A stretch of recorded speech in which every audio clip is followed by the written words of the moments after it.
this week's top story. Donald Trump is a lying sack of President Bannon's favorite plaything, Donald Trump, and his administration, or as I like to call them, Fool the Gang, has spent their first month in office lying their asses off.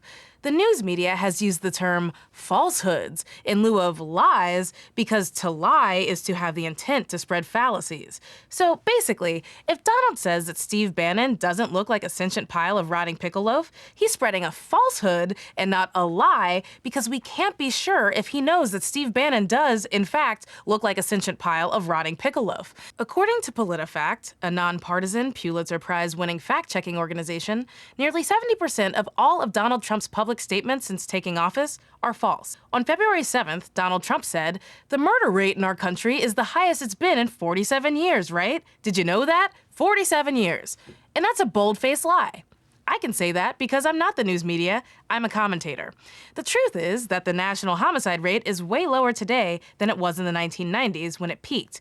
Add the fact that our population has grown by roughly 25 million since 1993, and it becomes even clearer that America is still way safer than it used to be.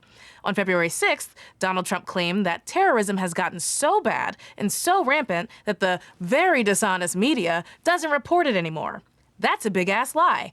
The media offered wall-to-wall coverage of Paris, Nice, Orlando, San Bernardino, New York City, and Columbus-based terror attacks.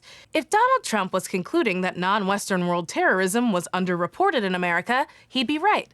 According to the University of Maryland's terror database, dozens of terrorist attacks occur worldwide every single day. No, the media doesn't talk about all of them. But that wasn't the claim. And it's not his concern, considering he and his team closed the borders and shun empathy in favor of white nationalism. No, he was talking about the domestic and Western ally attacks that have received plenty of news coverage. You know what hasn't received enough news coverage, though, aside from the attack in Bowling Green?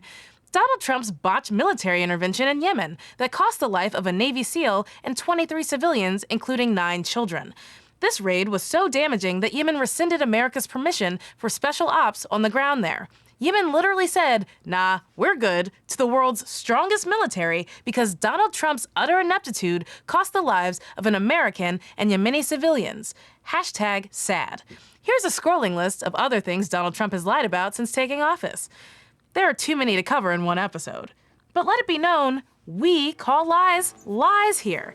I'm Akilah Hughes, and this shouldn't be news.